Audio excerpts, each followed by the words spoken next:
Dans cette vidéo, nous allons voir la réalisation du TP qui est en lien avec le chapitre sur la spectrophotométrie UV visible. Dans ce TP, nous déterminerons la concentration en diode de la bétadine. Pour cela, il faudra utiliser le logiciel spectrophotomètre CCD2 qui permet de réaliser des acquisitions expérimentales d'absorbance, c'est-à-dire une grandeur sans unité, ou alors des acquisitions de transmittance, qui elle s'exprimera en pourcent. Tout ceci pour une solution colorée. La plage spectrale de cet appareil s'étend de 380 à 860 nanomètres. Vous devrez donc brancher le spectrophotomètre sur le secteur, puis le connecter à l'ordinateur via le cordon USB. Le logiciel se lance alors automatiquement. Vous devrez cliquer sur Exécuter. Attention toutefois, car une fois le logiciel lancé, la source lumineuse du spectrophotomètre va s'allumer et doit alors chauffer 20 minutes. Pour ce TP, nous allons suivre exactement les mêmes étapes que dans le cours. L'étape numéro 1 consiste à tracer la courbe de l'absorbance en fonction de la longueur d'onde pour une seule solution de diode. Le spectrophotomètre va mesurer la valeur de l'absorbance que nous noterons à lambda d'une solution. Nous choisirons ici celle où la concentration de diode est 4,0 x 10-3 mol par litre et nous mesurerons l'absorbance pour différentes longueurs d'onde lambda. L'objectif de cette étape est de déterminer la longueur d'onde lambda max pour laquelle l'absorbance est maximale. Vous devrez alors cliquer sur l'onglet vertical « Absorbance ». On commencera par un réglage appelé « Faire le blanc ». Cela permet de calibrer l'appareil. Pour cela, il faut introduire le solvant, qui pour nous est de l'eau, dans une cuve et placer cette cuve dans le spectrophotomètre, puis fermer le capot noir. Cliquez ensuite sur « Calibration » dans la fenêtre de gauche. Ensuite, à la place du solvant, vous mettrez dans une autre cuve la solution de diode de 4,0 x 10-3 mol par litre. Vous l'insérez dans l'appareil et vous fermez le capot.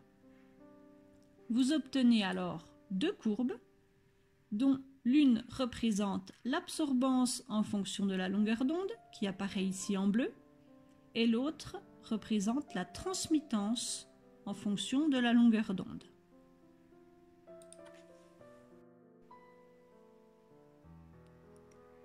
Ces deux courbes permettent d'expliquer la couleur jaune-orangé de la solution de diode. On remarque deux parties dans le graphique.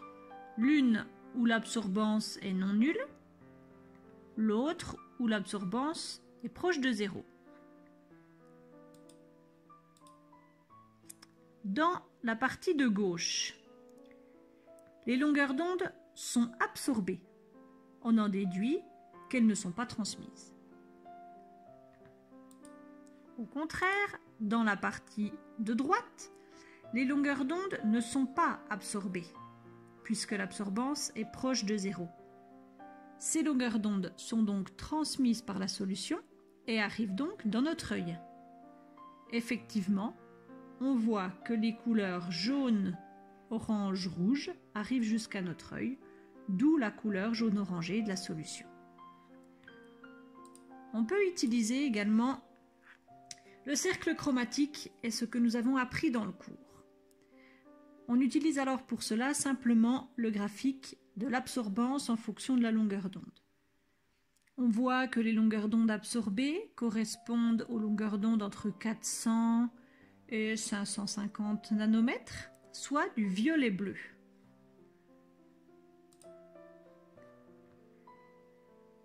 Donc la solution va nous apparaître de la couleur complémentaire au violet bleu, c'est-à-dire la couleur située en face dans le cercle chromatique. La solution nous apparaît donc jaune orangé.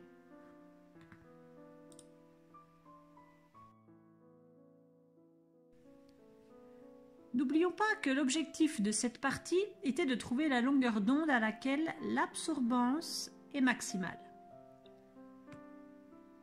Sur le graphique qui représente l'absorbance en fonction de la longueur d'onde, on voit donc que lorsque A est maximale, on se trouve à une longueur d'onde autour de 400 nanomètres. On relèvera donc la longueur d'onde pour laquelle l'absorbance est maximale. Elle se note lambda max, donc ici lambda max égale 400 nanomètres. Pour la suite du TP, on réglera le spectrophotomètre à lambda égale 400 nanomètres pour toutes les solutions de I2. Si l'expérience avait été faite avec du permanganate de potassium, qui nous apparaît violet, eh bien, nous aurions trouvé sur le graphique un lambda max autour de 540 nanomètres. On voit donc bien que le lambda max dépend de la solution étudiée et notamment de sa couleur.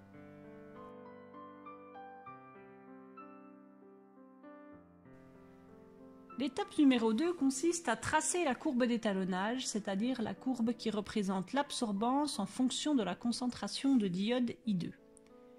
Pour cela, on dispose de solutions aqueuses de d'iode de différentes concentrations en soluté apportée. Ces solutions ont été préparées par dilution d'une même solution mère de d'iode. On connaît donc la concentration précise de chacune d'elles. L'opération réalisée s'appelle une échelle de teinte.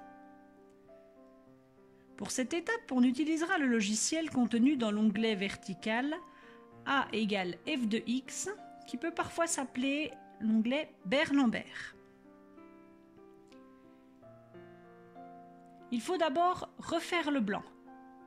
Comme il s'est indiqué, vous insérerez une cuve remplie de solvant dans le porte-cuve, vous fermez le capot et vous appuyez sur l'onglet Calibration. Ensuite, dans la fenêtre de gauche, partie étalonnage, vous noterez la longueur d'onde choisie dans l'étape précédente. Pour nous, c'était 400 nanomètres.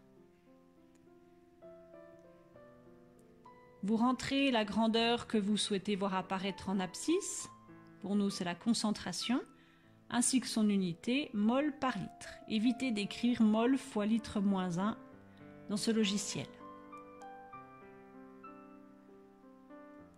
On procède ensuite aux mesures de l'absorbance pour chacune des solutions, à lambda égale 400 nanomètres. Vous mettez chacune des solutions dans le spectrophotomètre, fermez le capot, et dans la partie acquisition manuelle, vous noterez la valeur de la concentration de cette solution. Il ne faut pas utiliser la notation en puissance de 10. Attention toutefois, ne pas cliquer trop tôt sur le bouton validation. Il faut attendre que la valeur d'absorbance qui s'affiche ici soit stable. La courbe se trace alors automatiquement dans la fenêtre de droite. Chaque fois que vous prenez la mesure pour une solution, un nouveau point apparaît. Ne pas oublier d'ajouter manuellement le point 0,0 avec une cuve remplie d'eau, puisque pour une concentration nulle, l'absorbance est évidemment nulle. Dans la partie de gauche, vous disposez d'un outil Tracer la droite d'étalonnage. Puisque le graphique de l'absorbance en fonction de la concentration est une droite qui passe par l'origine, alors son équation est du type y égale à x. On obtient donc ici une équation A est égal à K fois C, qui est en fait la loi de Beer-Lambert. Autre possibilité, si vous avez des points aberrants, n'utilisez pas cet outil. Il est préférable d'imprimer les points seuls et de tracer vous-même la droite d'étalonnage sans tenir compte de ces points aberrants.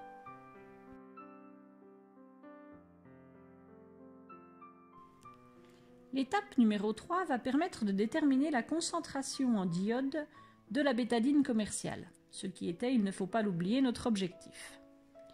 Pour cela, insérez une cuve contenant la solution de concentration inconnue dans le spectrophotomètre.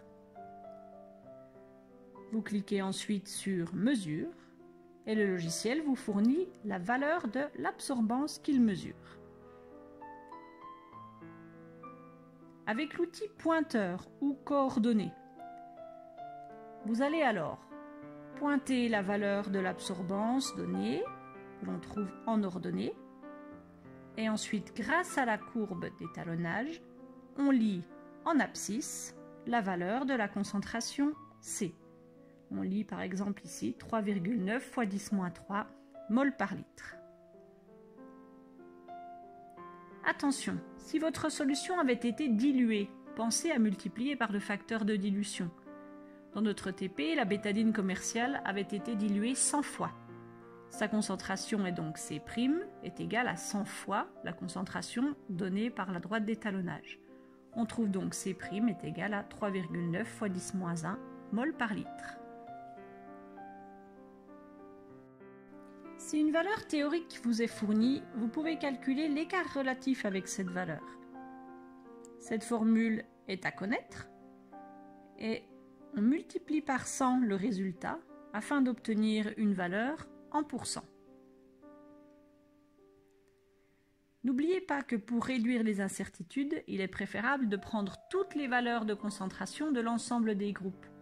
Ainsi, vous pourrez écrire la concentration sous la forme concentration de la bétadine est égale à une concentration moyenne, plus ou moins l'incertitude delta C.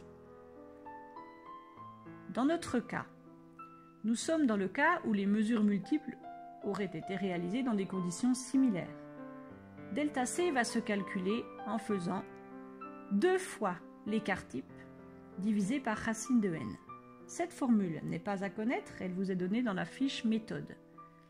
Par contre, l'écart type, vous devez savoir le calculer avec votre calculatrice en mode statistique. Et le petit n représente le nombre de mesures réalisées.